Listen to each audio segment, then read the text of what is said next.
ચાલો વિદ્યાર્થી મિત્રો, ધોરણ 8 ની અંદર ગણિત વિષયમાં આપણે આજ સુધીમાં કુલ 2 પ્રકરણ પૂર્ણ કર્યા. એક પહેલું હતું સમય સંખ્યાઓ અને બીજું હતું એક ચલ સુરેખ સમીકરણ. આપણે પ્રકરણ નંબર 3 ચતુષ્કોણની સમજ આની શરૂઆત કરતા પહેલા એક વાત આપણે કહી દઈએ કે ઘણી વખત આપણને YouTube ની અંદર વિડિયો જોતા હોય ત્યારે વિડિયોની વધારે સ્પષ્ટ દેખાતો નથી. વિડિયો સ્પષ્ટ દેખાતો નથી. તો જ્યારે વિડિયો આપણને સ્પષ્ટ દેખાતો ન હોય ત્યારે શું કરવું એ મારા કરતા વધારે તમને ખબર છે. છતાં હું તમને એક વાત કહી દઉં કે તમે YouTube ની અંદર જે વિડિયો જોતા હોય એ જમણી બાજુ ઉપર આવા 3 ટપકા કરેલા છે. બરાબર? આ 3 ટપકા ઉપર તમારે ક્લિક કરવાનું. બરાબર? અને ક્લિક કરી પછી તમારે ક્વોલિટી નામનું ઓપ્શન આવે. બરાબર? આ ક્વોલિટી જે રહે જો સ્પષ્ટ દેખાતું ન હોય ત્યારની વાત. આ ક્વોલિટી તમારે વધારે. બરાબર? એટલે કે વધારે એટલે એવી રીતે વધારવાની જેથી કરીને આપણને સ્પષ્ટ દેખાય. બરાબર? આ બાબતે એક આપણે ખાસ ધ્યાન રાખવું. ટપકા ઉપર ક્લિક કરીને અંદર તમારે ક્વોલિટીમાં જવાનું અને ક્વોલિટી રહી વધારી દેવાની જેથી કરીને આપણને દાખલો કે અહીંયા જે કઈ બાબતો આપણે સમજાવી સ્પષ્ટ સમજાય. બરાબર? એ ક્યારે થાય છે તો તમે જ્યારે ક્વોલિટી રહી વધારશો અને પૂરેપૂરું સ્પષ્ટ દેખાતું હોય છે તો. બરાબર? આ બાબત રહી આપણે ખાસ ધ્યાન રાખવું.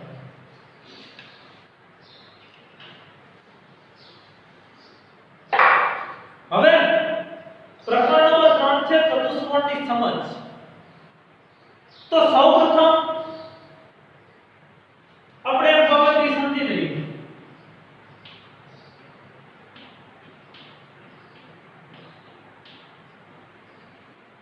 છઠ્ઠા ધોરણની અંદર બહુકોણ એક નવો શબ્દ આવ્યો તો બહુકોણ. બરોબર? તો ત્યારે આપણે સમજાયું કે રેખાખંડોની મદદથી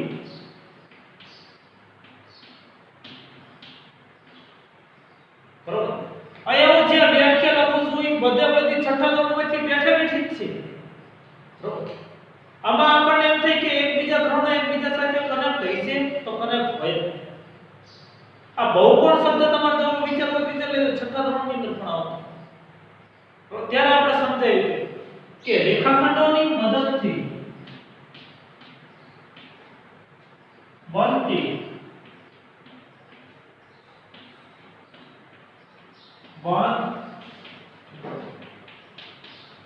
આકૃતિ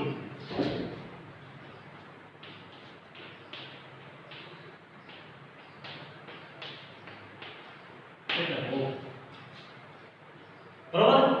રેખાખંડોની મદદથી બનતી બંધ આકૃતિ જેને આપણે બહુકોણ કહેવાય.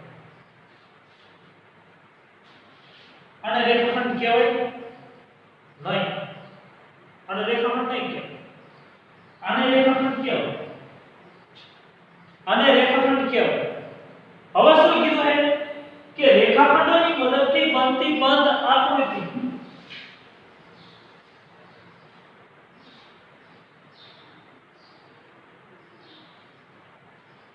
તો ત્રિકોણ જોઈ લો રેખાખંડની મદદથી બને.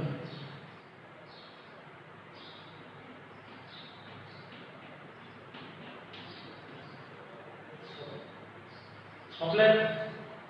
પછી ચોરસ.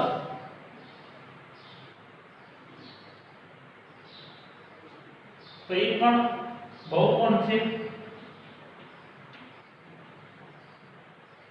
પછી લંબચોરસ.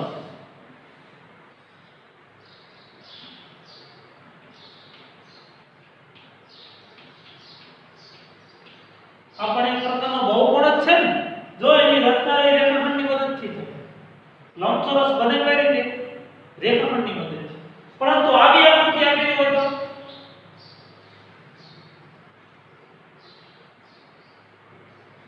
આને બહુકોણ કહેવાય છે. આને બહુકોણ કહેવાય ન. એ આ બે રેખાખંડ છે પણ આને આ રેખાખંડ નથી. બરોબર? માટે આ બહુકોણ. બહુકોણને બનવા માટે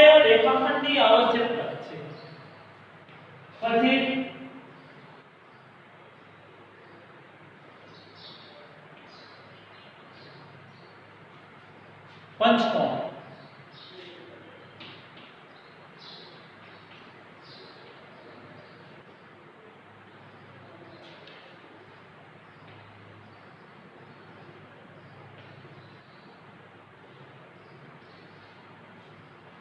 षटकोण,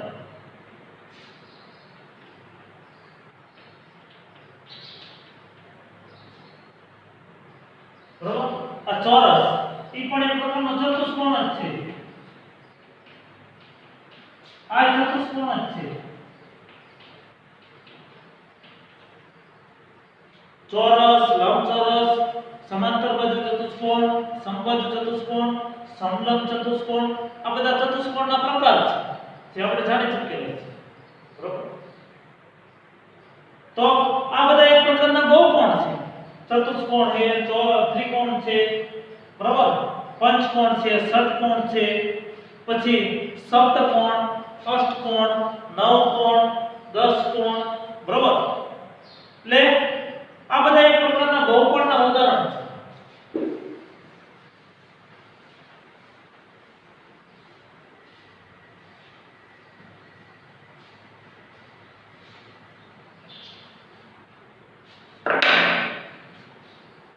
હવે ચતુષ્કોણ તમે જુઓ,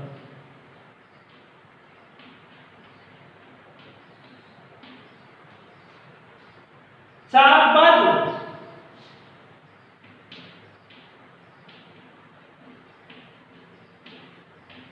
અને ચાર ખૂણા થી 1 થી 1 આકૃતિ એટલે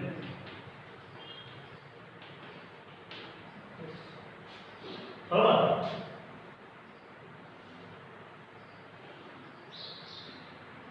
આ બધી બાજુ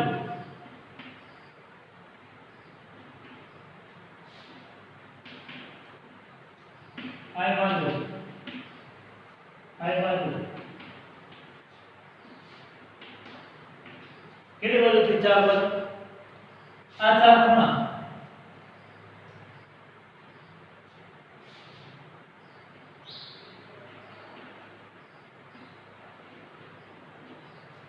આ ખૂણા, બરાબર। ચાર બાજુ અને ચાર ખૂણા વડે બનતી બંધ આકૃતિ જેને ચતુષ્કોણ કહેવામાં આવે, લંબચોરસ છે, ચોરસ એ ચતુષ્કોણ જ છે, સમબાજુ ચતુષ્કોણ એ પણ એક ચતુષ્કોણનો પ્રકાર છે, સમલંબ ચતુષ્કોણ એ પણ એક પ્રકારનો ચતુષ્કોણનો પ્રકાર છે, સમાંતર બાજુ ચતુષ્કોણ એ પણ એક પ્રકારનો ચતુષ્કોણનો પ્રકાર જ છે, બરાબર।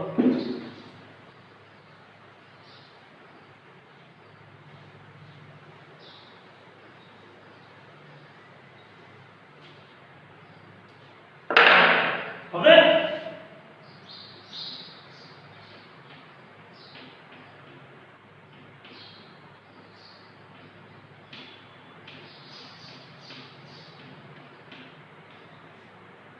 નિયમિત બહુકોણ, નિયમિત બહુકોણ કોને કહેવાય? જેની બધી બાજુ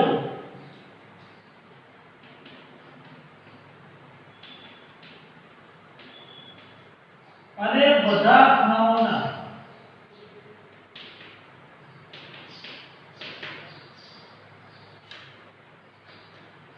માપ સરખા હોય,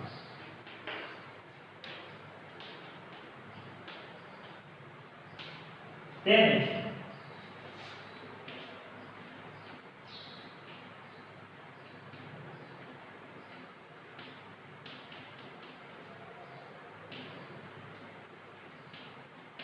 નિયમિત બહુકોણ।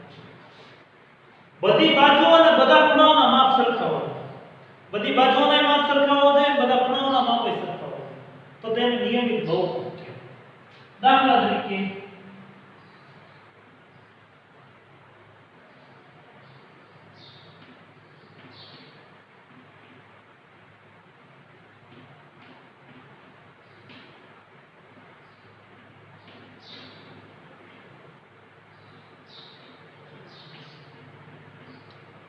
3 સેમી 3 સેમી 3 સેમી. તો આની જો ત્રણે ત્રણ બાજુઓનું માપ કેવાય છે સરખું. ત્રણે ત્રણ બાજુ સરખી તો ત્રણે ત્રણ ખૂણા પણ સરખા 60. ત્રિકોણના ત્રણેય ખૂણાઓના માપનો સરવાળો કેટલો 180 હોય ને 60 ને 60 120 ને 60 180. બરાબર. તો આ કયો ત્રિકોણ હોઈ શકે?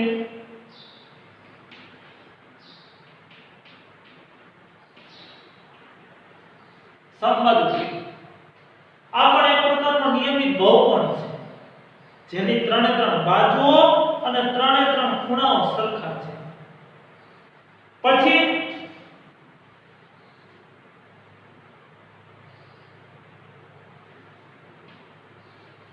ચોરસ. બરાબર. તો ચોરસમાં તમે જોજો ચારે ચાર ખૂણા 90 અંશના હોય.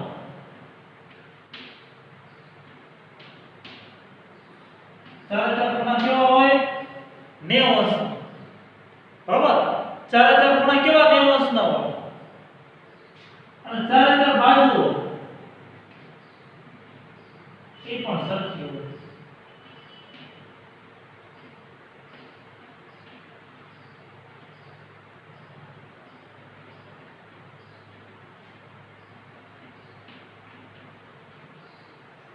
બરાબર. તો કયો?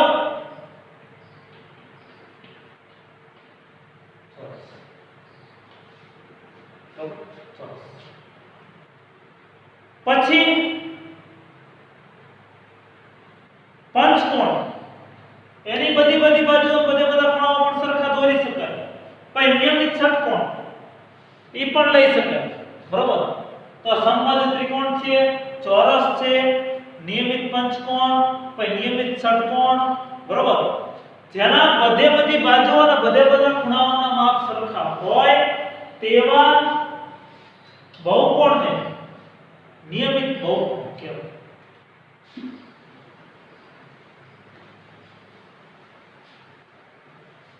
હવે એના પછીનું અનિયમિત બહુકોણ. તો એમાં આપણે તો અહીંયા ખાલી અ જ લખવાનો છે. અનિયમિત બહુકોણ. બરોબર. અહીંયા અ જ લખવાનો. પણ જેની બધી બાજુઓ અને બધા ખૂણાઓના માપ સરખા ન હોય, સરખા ન હોય તેને અનિયમિત બહુકોણ કહેવાય.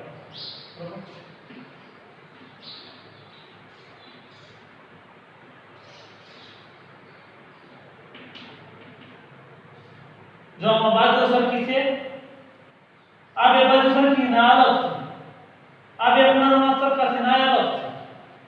બરોબર. તો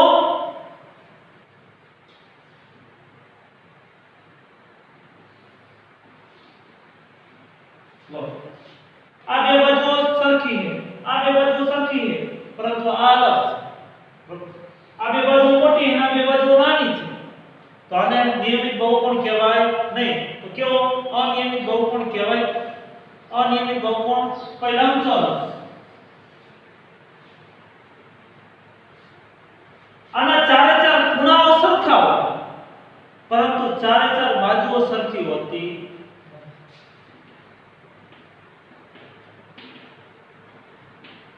આ 4 છે, આ 2 છે.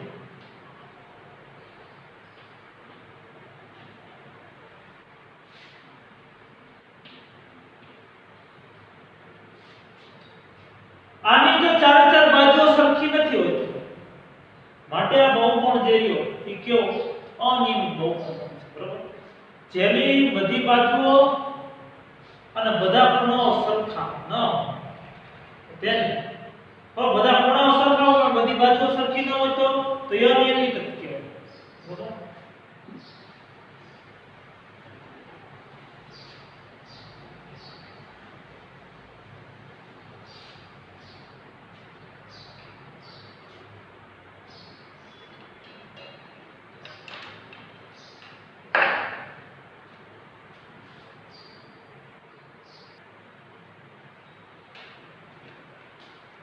હવે એના પછીનો શબ્દ આવે વિકર્ણ.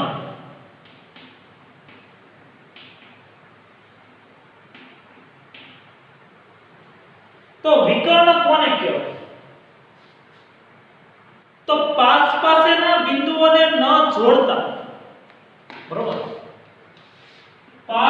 પાસેના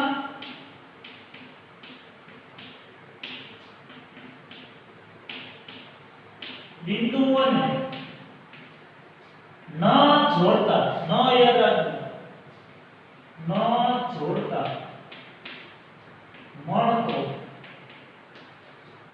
રેખાખંડ તે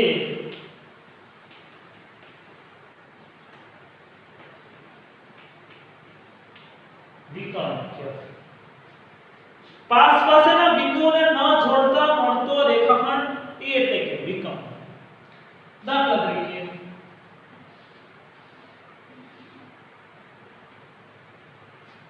અને આપણે નામ આપી દઈએ.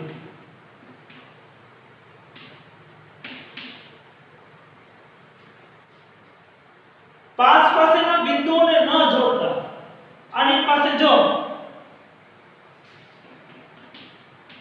એની પાસે કયા બિંદુ, આ એની પાસે, તો એક આ પાસેનું બિંદુ કહેવાય, આ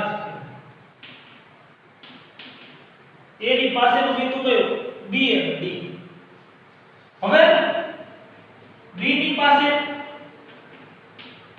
એક તો એ અને એક સી, સી ની પાસે કયું બિંદુ, એક તો બી અને ડી, અને ડી ની પાસે એક તો સી અને એક તો બરાબર. એ બિંદુની પાસેનું બિંદુ કયું, બી અને ડી. તો પાસેનું બિંદુ જોડવાનું નહીં, પાસેના બિંદુઓને જોડવાથી બાજુ મળે. બરાબર. આ AB અને AD ની બાજુ પાસ પાસેનું બિંદુ નહીં જોડવાનું, પણ સામ સામેનું બિંદુ જોડવાનું. તો પાસ પાસેના બિંદુઓને ન જોડતા મળતો રેખાખંડ, બરાબર, આ એટલે વિકર્ણ. કમ્પ્લીટ. પાસ પાસેના બિંદુઓને ન જોડતા મળતો રેખાખંડ વિકર્ણ કયો મેળવો, એક રેખાખંડ AC. હવે એવી જ રીતે બીજો રેખાખંડ બને, B ની સામેનું બિંદુ D, તો P1 ની B, બરાબર. પણ આવો આપણે બહુ બોલશું નહીં અને પીશું પણ નહીં. BD આ પણ એક પ્રકારનો વિકર્ણ છે, બરોબર. જો એની પાસેના બિંદુએ જોડ્યો, એની સામેના બિંદુએ જોડ્યો, એની સામેના બિંદુએ જોડ્યો, માટે એને વિકર્ણ કહેવાય. એટલે કે પાસ પાસેના બિંદુઓને ન જોડતા મળતો રેખાખંડ જેને વિકર્ણ કહેવામાં આવે છે. હવે વિકર્ણ એક તો રેખાખંડ AC અને બીજો વિકર્ણ રેખાખંડ BD, બરાબર. P1 ની BD નહીં. આ વિકર્ણની વાત.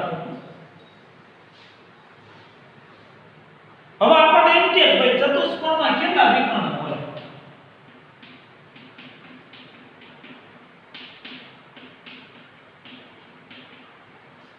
ચતુષ્કોણમાં વિકર્ણ કેટલા આવે? બે, બરોબર.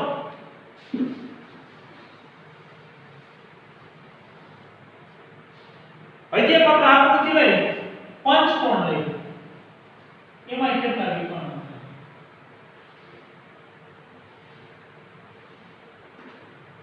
નામ આપી દે, A, B, C, D, E.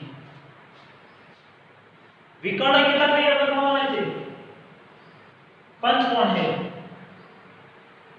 Pass પાસેના નહીં જોડો, બરાબર. પાસ પાસેના જોડવાના. આ પહેલો વિકર્ણ.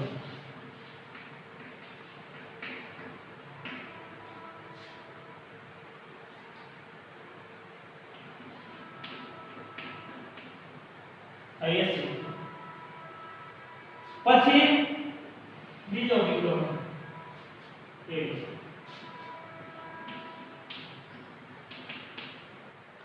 ઓકે. હવે B થી શરૂઆત કરી. C सी तो આવે નહીં બીસી ના આવે બી એ ના આવે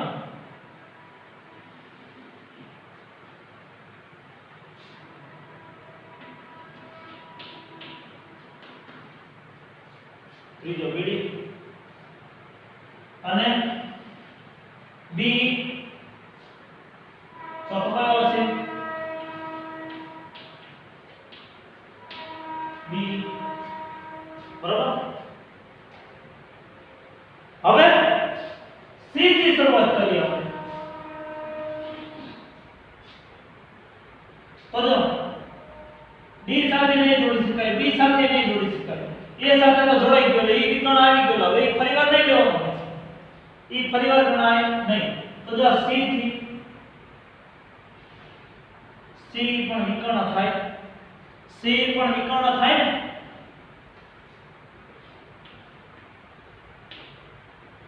બરાબર સી પણ વિકર્ણ થઈ છે કમ્પ્લીટ હવે બીજે ક્યાં જોડી શકાય નહીં બરાબર આ આવી ગયો એટલે ફરીવાર નહીં લેવાનો પછી ડી સાથે જોડો ડી સાથે બી જોડાઈ ગયો એ જોડાઈ ગયો એટલે ઈ પણ નહીં આવે ઈ સાથે તમે જોઈ લો ઈ પણ નહીં આવે બી જોડાઈ ગયો સી જોડાઈ ગયો બરાબર તો પંચકોણ જે રહ્યો પંચકોણ બરાબર કે જતા નથી જોઈ લેવાનું ખાસ વિકર્ણ એટલે પાસ પાસેના બિંદુઓને ન જોડતા મળતો રેખા બરાબર તો પંચકોણને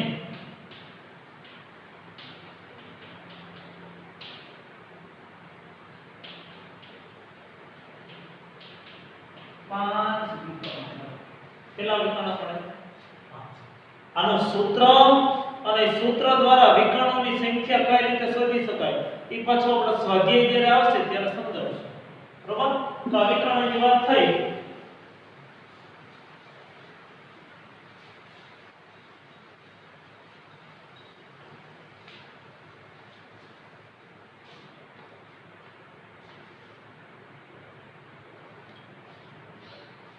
હવે બહિર્મુખ બહુકોણ બહિર્મુખ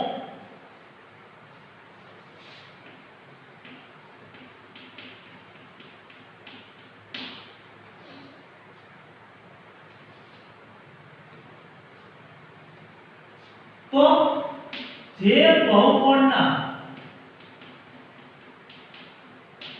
વિકર્ણ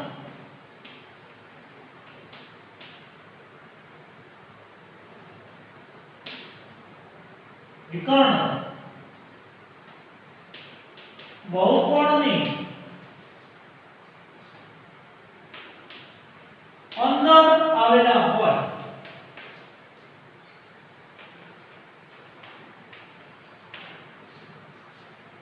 જે બહુકોણના વિકર્ણો બહુકોણની અંદર આવેલા હોય તેને બહિર્મુખ બહુકોણ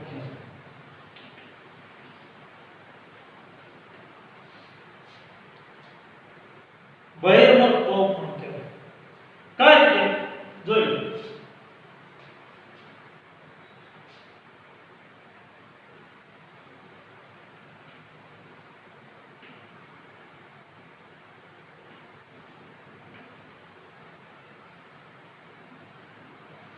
આ ષટકોણ છે આ ષટકોણ છે તો એના વિકર્ણો આપણે દોરીએ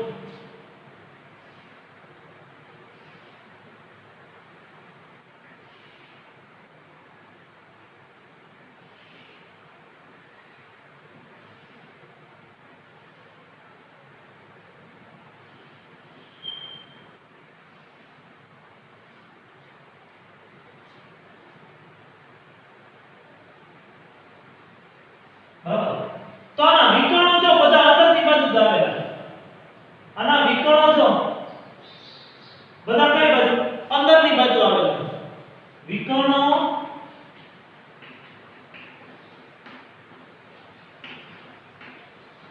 અંદર આવેલા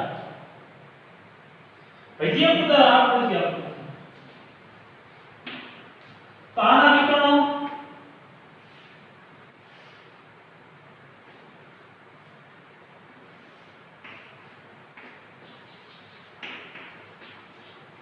અંદર આવેલા છે ને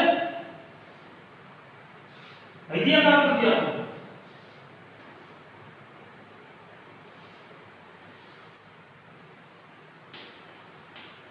ચલો અંદર આવેલા વિકર્ણો અંદર આવેલા છે વિદ્યા આકૃતિ આપો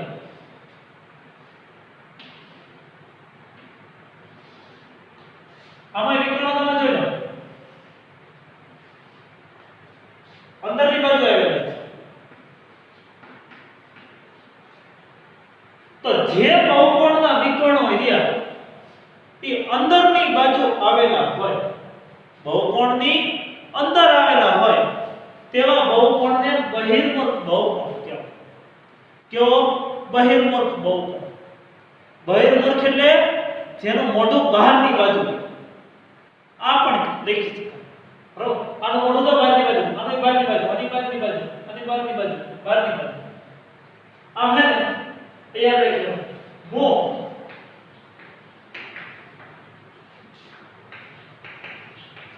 બહારની બાજુ જો આ બધું બહારની બાજુ છે જેનું મુખ બહારની બાજુ હોય અથવા તો બહુકોણના વિકર્ણ બહુકોણની અંદરની બાજુ આવેલા તેને બહિર્મુખ બહુકોણ બરાબર ને આ બહિર્મુખ બહુકોણની વાત થઈ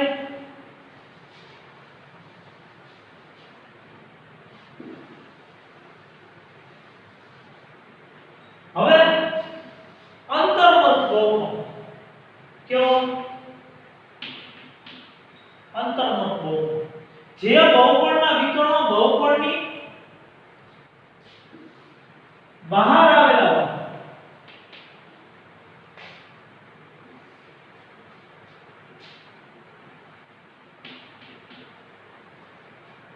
તેને અંતર્મુખ બહુકોણ કહેવાય બરાબર કેવા અંતર્મુખ બહુકોણ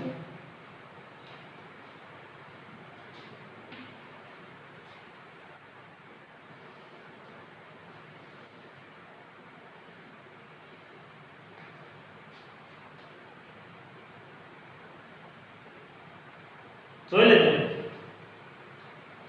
એકંદર તો વિકર્ણ બહાર આવતો જ છે જો આ વિકર્ણ જો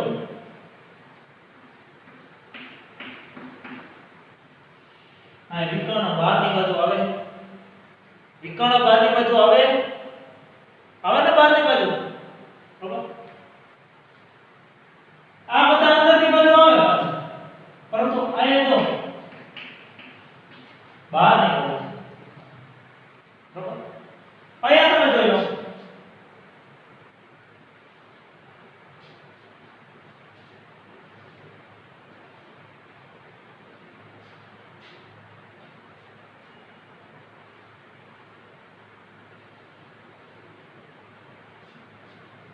જો તમે આ વિકર્ણ જે રહ્યો એ બહારની બાજુ બની છે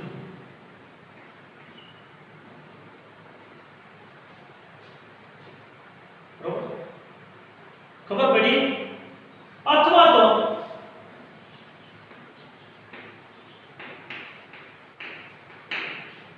મુખ અંદર હોય આ મુખ જોઈ લો અંદર છે મુખ અંદર આવેલું છે આમાં જો મુખ અંદર આવેલું છે અંતર્મુખ એટલે અંતરની બાજુ મુખ આવેલું મુખ એટલે મોઢું અને બહિર્મુખ એટલે બહારની બાજુ મોઢું આવેલું બરાબર એટલે ભૂલ ન પડે અંતર્મુખની અંદર વિકર્ણ જે રહ્યા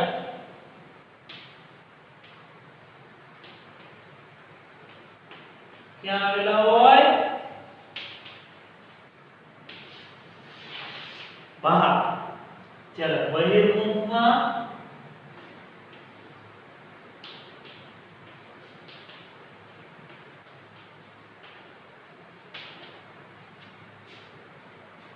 અંદર આવેલા બરોબર અને અમુક વિકર્ણો પાછા હોય અંદર પણ આ બાબતનો ડિફરન્સ એ આપણને સમજાવો એ ખૂબ જ અગત્યનો છે એટલે અહીંયા આપણે આટલી બાબતોની ચર્ચા કરી બરોબર કઈ કઈ બાબતો જોઈએ તો પહેલી વાત તો બહુકોણ કોને કહેવાય તો બહુકોણ કોને કહેવાય રેખાખંડો વડે બનતી બંધાકૃતિ જેને બહુકોણ તરીકે ઓળખવામાં આવે છે, બરાબર, રેખાખંડોથી જ બનતી હોય. પછી નિયમિત બહુકોણ, અનિયમિત બહુકોણ આ પણ જોયું. જેની બાજુઓ અને જેના ખૂણાઓના માપ સરખા હોય એને નિયમિત બહુકોણ કહેવાય, અને જેની બાજુઓ અને ખૂણાઓના માપ સરખા ન હોય એને અનિયમિત બહુકોણ કહેવાય. પછી વિકર્ણ પણ જોયું, બરાબર. વિકર્ણ કોને કહેવાય? પાસેના બિંદુઓને ન જોડતા મળતો રેખાખંડ એટલે વિકર્ણ. ચોરસમાં કેટલા વિકર્ણ હોય? ચતુષ્કોણમાં તો કે 2 વિકર્ણ હોય, પંચકોણમાં 5 વિકર્ણ હોય, બરાબર. આ પણ બાબત આપણે જોઈ. પછી બહિર્મુખ બહુકોણ, તો કે જે બહુકોણના વિકર્ણો રહ્યા એ બહુકોણની અંદરના ભાગમાં આવેલા, બરાબર, બહુકોણની અંદરના ભાગમાં આવેલા તેવા બહુકોણને બહિર્મુખ બહુકોણ કહેવાય. જો અંદરના ભાગમાં આવેલા હોય તો બહિર્મુખ, અને જો વિકર્ણ બહારની ભાગમાં પણ દોરી શકાતા હોય તો એને અંતર્મુખ, બરાબર. એટલે આટલી બાબતો આપણે જોઈ. હવે તમારે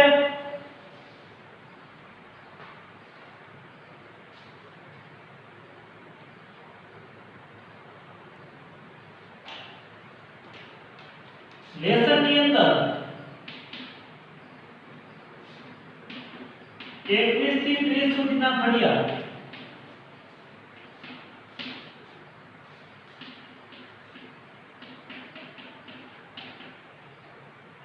એકવાર પછી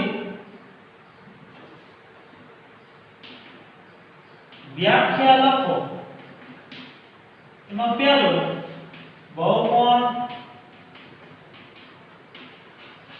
બીજું નિયમિત બહુકોણ,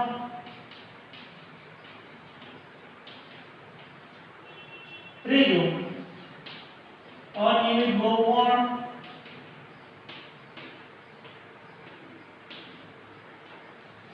ચોથું વિકર્ણ, પાંચમું બહિર્મુખ બહુકોણ,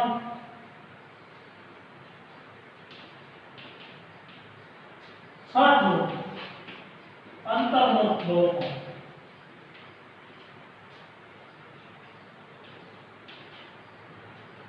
બરાબર. વ્યાખ્યા હોય કેટલી વાર? એક વાર. અને ઘડિયાળિયા આ પણ એક વાર. ખાસ આના માટે મેં તમને કીધું કે વિડિયો રહ્યો એ 2 થી 3 વખત જોઈ લો, બરાબર. જ્યાં લગી વિડિયો નહીં સમજાય કે એની અંદર સમજાવેલી બાબત નહીં સમજાય ત્યાં લગી નહીં સમજાય, બરાબર. આ બાબત એક આપણે ખાસ કરી લઈશું.